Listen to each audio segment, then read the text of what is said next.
পৃথিবীতে তুমি আমার করে যতই চিল্লাও না কেন, তিনটি জিনিস ব্যতীত তোমার বলতে কিছুই নেই।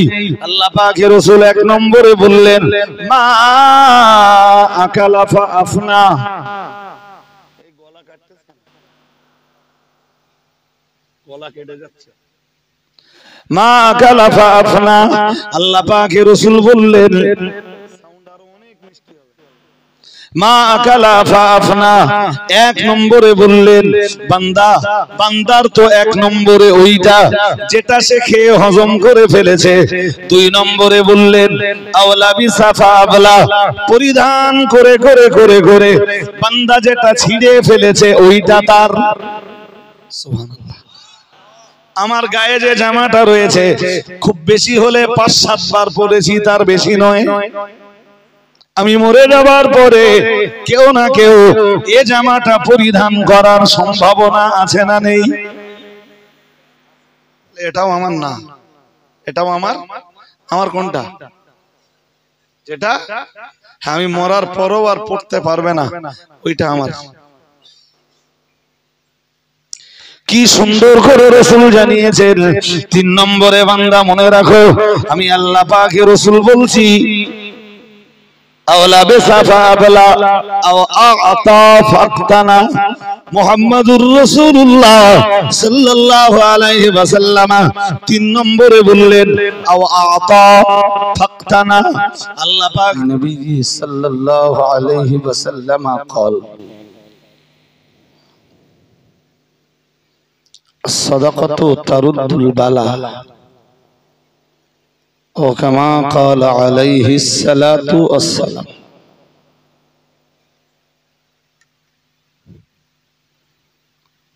আজকের মজলিসের নির্বাচিত সভাপতি সাহেব,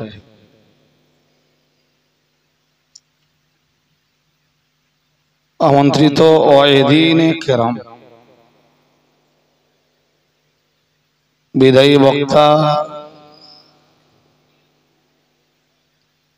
বর্তমান সময়ে বাঙালি মুসলিম কমিউনিটির শিক্ষা আন্দোলনের অন্যতম বীর মুজাহিদ মুফতি আব্দুল মাতিন সাহেব, বারাকাল্লাহু ফি হায়াতিহি,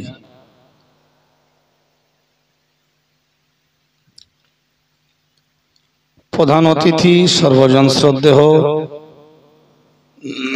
মুফতি সাহেব হুজুর কিবলা, সমাবেত আল্লাহওয়ালা শ্রোতা মণ্ডলী, সম্মানিত মায়েরা,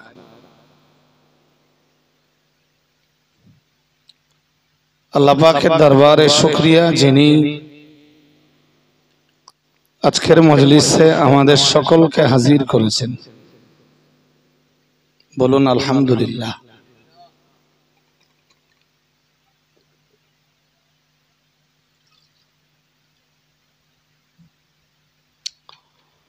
দরুদ ও সালামের নজরানা সেই প্রিয় রাসূলের প্রতি নিবেদিত,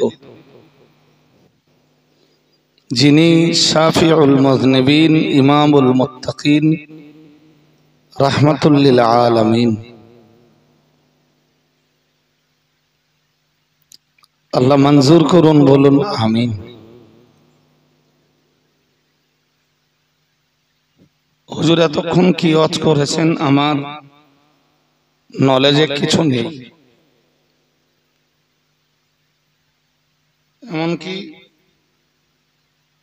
তার বক্তব্যের শেষের দিকের কথাগুলো আমি শুনিনি। আমি মহিমান্বিত কালাম পাকের 11 পারা সূরা তাওবা থেকে 111 নম্বর আয়াতটির কিছুটা অংশ পড়েছি এবং বহুল পঠিত, বহুল শ্রুত একটি হাদিসে পাক আপনাদের কাছে তেলাওয়াত করেছি।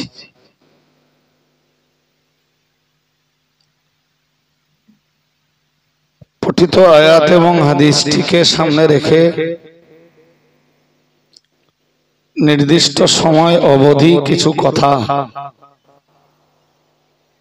ছোট ছোট করে উপস্থাপনের নিয়ত করছি। বাকি রব্বুল আলামিনের মোবারক মর্জি, তিনি কবুল করুন, বলুন আমিন।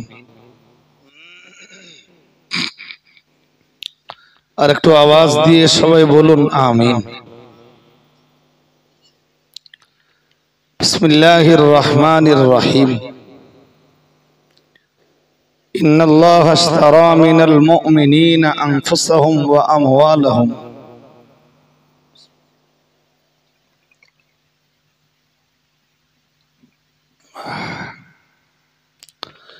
ইন্নাল্লাহা আশতারা মিনাল মুমিনিনা আনফুসাহুম ওয়া আমওয়ালাহুম বিআন্না লাহুমুল জান্নাহ। এই আয়াতটা যতবার পড়ি, যত পড়ি তত পড়তে ইচ্ছা হয়, মনে হয় আবার পড়ি আবার পড়ি। কি আছে এই আয়াতে পাকটিতে? নিশ্চয়ই আল্লাহ কিনে রেখেছেন, নিশ্চয়ই আল্লাহ কিনে নিয়েছেন। কাদের থেকে কিনেছেন? আল্লাহ জবাব দিলেন মিনাল মুমিনিন। আল্লাহ ঈমানদার, ঈমানওয়ালা, ঈমানওয়ালি নারী পুরুষদের থেকে কিনে নিয়েছেন। আমরা যেন আবার বললাম, আল্লাহ ঈমানদার নারী পুরুষদের থেকে আপনি কি কিনে নিয়েছেন?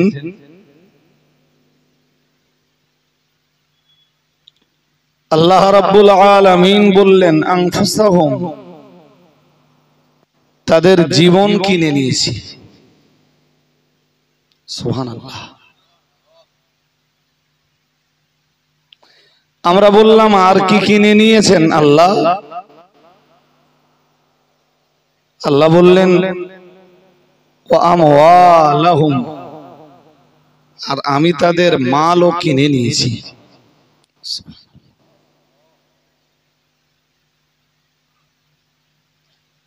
মাল কেনা বেচা করতে গেলে বিনিময় লাগে, যে কারণে এই যে ব্যবসা করা হয়, আরবিতে ব্যবসার এক সংজ্ঞা হলো মুবাদালাতুল মালে বিল মাল, মালের বিনিময়ে মাল।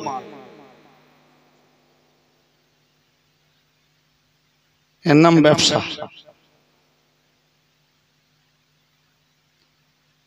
তো আমরা জিজ্ঞেস করলাম, আল্লাহ ঈমানদারের জান আপনি কিনে নিয়েছেন, মাল আপনি কিনে নিয়েছেন, বিনিময়ে ঈমানদারদেরকে কি দিবেন আল্লাহ? মাঝখানের বিনিময়টা কি?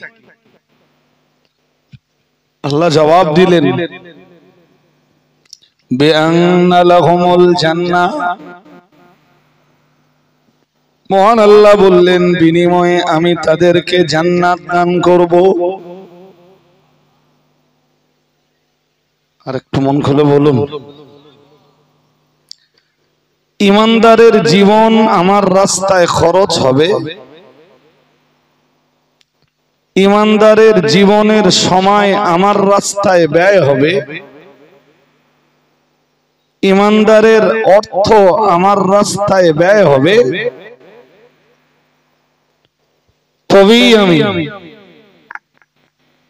ঈমানদারদেরকে জান্নাত নসিব করে দিব।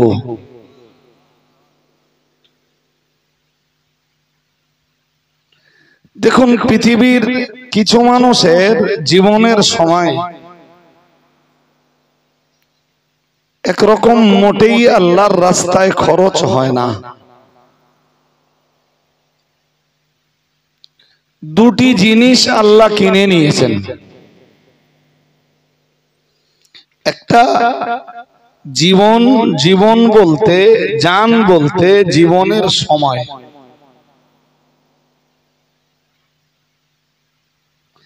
আরো একটা জিনিস আল্লাহ কিনে নিয়েছেন, সেটা হলো ইমানদারের অর্থ। আমার ওয়াজ শুনছেন নাকি? মন দিয়ে শুনতে হবে। তাহলে ইমানদারের সময় এবং ইমানদারের সম্পদ, এই দুটি জিনিস ইমানদার বিক্রি করেছে আর কিনে নিয়েছেন তিনি, যিনি ইমানদারকে এই সময় এবং সম্পদ দান করেছেন। সুবহানাল্লাহ পড়েন। আরে বাবা, এই জীবনটা দিয়েছেন কে? আবার কিনে নিয়েছেন কে? আপনার যা সম্পদ আছে, আমার যা সম্পদ আছে, এই সম্পদ এসব কার দান? জোর করে বলুন। আল্লাহর। জি, আমরা আমাদেরকে আল্লাহ এগুলো দিয়েছেন, সম্পদগুলিতে আমাদের মালিকানা কেবল উপকার নেওয়ার জন্য, কিন্তু এর মূল মালিক সবাই বলুন। আপনার বাড়ির, আমার বাড়ির টাকা পয়সা, জমি জায়গা, অর্থ সম্পদ, বিষয় আশয়, জি, অট্টালিকা, বিল্ডিং, প্রাসাদ, এসবের মূল মালিকানা আল্লাহ পাকের। তিনি এগুলোর মালিকানা যাকে ইচ্ছা দেন, আবার যাকে ইচ্ছা কেড়ে নেন। ওটাই কোরআনুল কারীমের সূরা আলে ইমরানের 26 নম্বর আয়াতের বক্তব্য।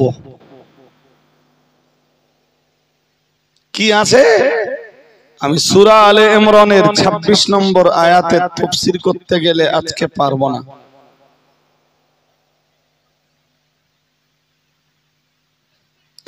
তবুও শুধু আপনাদের ধারণাটা দিচ্ছি। সেখানে আল্লাহ বলেন, কুলিল্লাহুম্মা মালিকাল মুলক, কুল, হে রাসূল আপনি বলুন, আল্লাহুম্মা, হে আল্লাহ পাক, মালিকাল মুলক, আল্লাহ আপনি তো সমগ্র সাম্রাজ্যের অধিপতি। সূরা মুলকের শুরুতেই দেখবেন আছে তাবারাকাল্লাযী বিয়াদিহিল মুলক, পুণ্যময় তিনি যার কুদরতি হাতে তাম পৃথিবীর সাম্রাজ্য। আর একটু মন খুলে বলুন। আমরা জানি যে সাম্রাজ্য যার, সাম্রাজ্যের সম্পদ তার। হ্যাঁ না বলে না? হ্যাঁ, টাকা দিয়ে জমি কিনছেন আপনি, অথচ জি, ভালো করে দলিল পড়ে দেখবেন ও জমি গভর্নমেন্টের। হ্যাঁ না বলে না? গভর্নমেন্ট যখন তখন মনে করলে আপনার কাছ থেকে নিয়ে নিতে পারে, জি, এবং যখন নেবে গভর্নমেন্ট মনে করলে আপনাকে কিছু দিতেও পারে। তাই তো হয়, তাই তো হয়। মনে করুন কোন একটা এলাকার উপর দিয়ে রেল লাইন, নতুন একটা রেল লাইন বানাতে গভর্নমেন্ট যতটা জায়গা দরকার হবে নিয়ে নেবে। বিনিময়ে গভর্নমেন্ট কি দেবে? ধরুন বিঘা প্রতি 50,000 টাকা বাজেট করলো, দিতে হবে গভর্নমেন্টকে।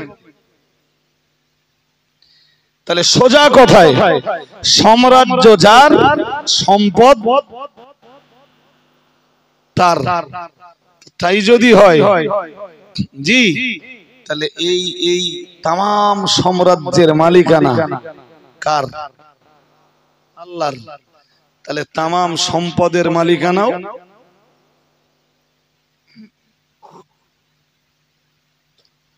আমাদেরকে যেটুকু আল্লাহ দেন মালিকানা, ওটুকু ভোগের মালিকানা। পৃথিবীতে বেঁচে থাকতে গেলে সম্পদ দরকার, জি, তাই আল্লাহ দেন। তবে এটাও চোখে দেখেছেন যে কেউ সম্পদ নিয়ে কবরে যায় না।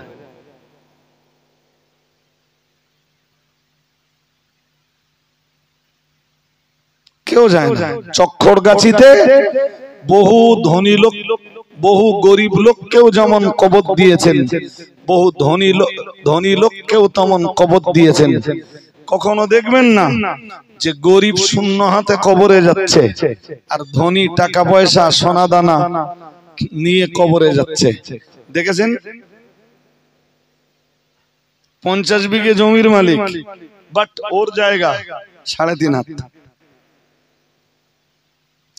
আবার চক্করগাছির গরিব থেকে অতি গরিব, তারও জায়গা কয় হাত? বলুন, 3.5 হাত। হাদিসে এসেছে। একটা হাদিস পড়ে নেই, পরের কথাগুলো পরে বলবো। এক্ষুনি কি ঘুম লাগতেছে? না, আমার তো একভাবে সেই জামিয়ার পর থেকে আমার এখনো ঠিকঠাক রেস্ট হয়নি। এখনো কি সুন্দর করে রাসূল বলেছেন, ইয়াকুলুল আবদু মালি মালি ওয়া ইন্নাল মালা মিন মালিহি সালাস। আল্লাহ পাকের রাসূল জানিয়েছেন, বান্দা তো পৃথিবীতে বলে আমার মাল, আমার মাল, আমার মাল, আমার মাল, আমার করে বান্দা তো চিৎকার করে। আল্লাহ পাকের রাসূল জানিয়েছেন, ওয়া ইন্নাল মালা মিন মালিহি সালাস। আল্লাহ পাকের রাসূল জানিয়েছেন, বান্দা আমার করে যতই চিৎকার করুক না কেন, নবী আমার জানিয়েছেন, তিনটি ব্যতীত, তিনটি জিনিস ব্যতীত বান্দার আর কিছুই নেই। কটা? তিনটি। কি সুন্দর করে নবী শোনাচ্ছেন, শোনো। 1 নম্বরে রাসূলুল্লাহ বললেন, মা আকালা ফা আফনা। রাসূলুল্লাহ 1 নম্বরে বললেন, বান্দা 1 নম্বরে তোমার ওইটা যেটা তুমি খেয়ে হজম করে ফেলেছো, অথবা ওটাই বান্দার যেটা সে খাওয়ার পরে হজম করে ফেলেছে। এমন কি যেটা খাওয়ার পরে বমি হয়েছে ওটাও বান্দার নয়। আল্লাহ পাকের রাসূল ওজনই জানিয়েছেন, মা কালা ফা আফনা। 1 নম্বরে সেটাই বান্দার যেটা বান্দা খেয়ে হজম করতে পেরেছে। আল্লাহ পাকের রাসূল 2 নম্বরে বলেছেন, আও লাবিসা ফা আবলা। আল্লাহ পাকের হাবিব জানিয়েছেন, 2 নম্বরে বলেছেন, বান্দা যেটা পরিধান করে ছিঁড়ে ফেলতে পেরেছে। মনে দিকে যাচ্ছে কেন? বলুন কি গেছে? ও, তা আপনাদের মন ওদিকে যাবে না। আমি হাদিস শোনাচ্ছি, হাদিসটা মন দিয়ে শুনতে হবে। একে, যেটা বান্দা খেয়ে হজম করেছে। 2, যেটা বান্দা পরিধান করে করে ছিঁড়ে গেছে আর পরবার মতো নেই। কথা এই পর্যন্ত মনে রাখুন। আর একটা হাদিস পড়ি, এই হাদিসটা পরে ক্লিয়ার দেব। একটা কথা বলি, হযরত আব্দুল্লাহ ইবনে ওমরের একজন বিখ্যাত শিষ্য ছিলেন, ওনার নাম মুজাহিদ। নাম কি? মুজাহিদ। এসব নাম বাচ্চাদের জন্য রাখবেন, খুব দুরন্ত এবং চূড়ান্ত নাম। একদিন হযরত আব্দুল্লাহ ইবনে ওমর মুজাহিদকে ডাক দিয়ে বললেন, হে আমার শিষ্য মুজাহিদ শোনো, আমি তোমাকে নসিহত শোনাবো। হযরত মুজাহিদ বললেন, জি হুজুর, আপনি আমাকে নসিহত শোনান। হযরত আব্দুল্লাহ ইবনে ওমর বললেন, তোমার জন্য আমার নসিহত হলো, ইদা আসবাহতা ফালা তুহাদ্দিস নাফসাকা বিল মাসা। হে মুজাহিদ শোনো, তোমার জন্য আমার নসিহত হলো, ইদা আসবাহতা, কোনদিন যদি সকালে তুমি উপনীত হও, কোনদিন সকাল যদি তুমি পাও, ফালা তুহাদ্দিস নাফসাকা বিল মাসা, যেদিন তুমি সকাল পেয়েছো খবরদার যেন কল্পনা করো না ওই দিনের সন্ধ্যাটা তুমি পাবে।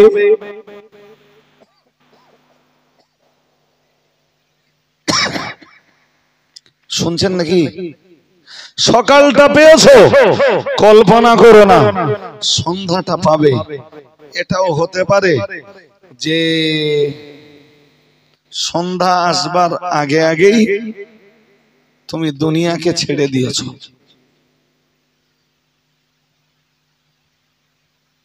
অথবা দুনিয়া থেকে তুমি পৃথক হয়ে গেছো।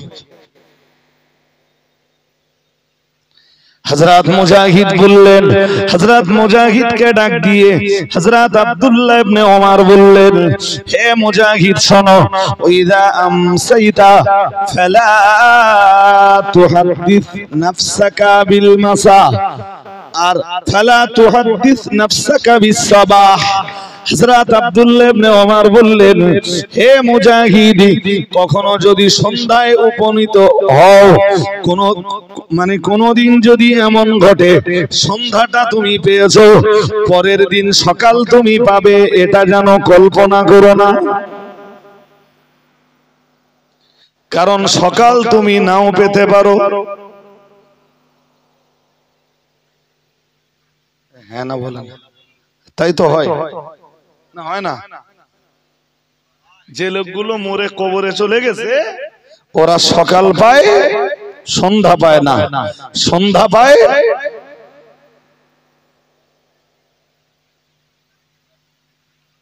আর আমরা ভাবি হ্যাঁ অনেক দিন আছে। আমরা কল্পনা করি বয়স ৩৯, এখনো থাকবার টাইম আছে।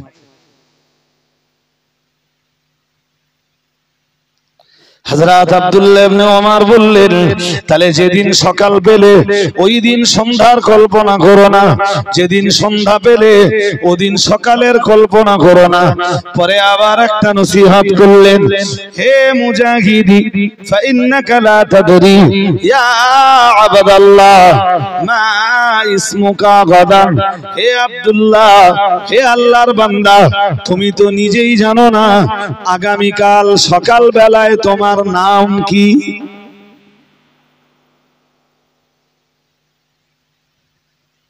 লোকে তোমায় আগামীকাল সকাল বেলায় মুজাহিদ বলে ডাকবে না তোমাকে মাইয়েত বলে ডাকবে?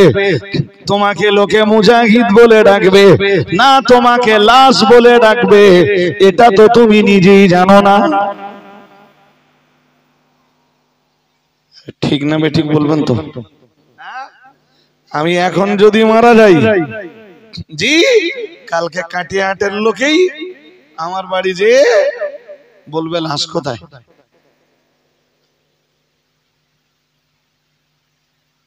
কি হ্যাঁ না বলতেছেন না কেন? না বলবে যে রজওয়ালি হুজুর কোথায় আছে, এটা বলবে। হযরত আব্দুল্লাহ ইবনে ওমর ওই কথাটাই মুজাহিদকে বললেন, বললেন ফাইন্নাকা লা তাদরি, তুমি তো এটা জানো না। জি ইয়া আব্দুল্লাহ, হে আল্লাহর বান্দা, তুমি তো এটা জানো না, মা ইসমুকা গাদান, আগামী কাল সকালে তোমার নাম কি হবে, তুমি কিচ্ছু। এরপরও আমরা আকাশচুম্বী বাড়ি বানাই, এরপরও সম্পদের প্রতি আমাদের লালচ কম নয়, অর্থের প্রতি লোভ কম নেই, এরপরেও সঞ্চয় করতে হবে। এটা 16 আনার জায়গায় 18 আনা সবাই বুঝি।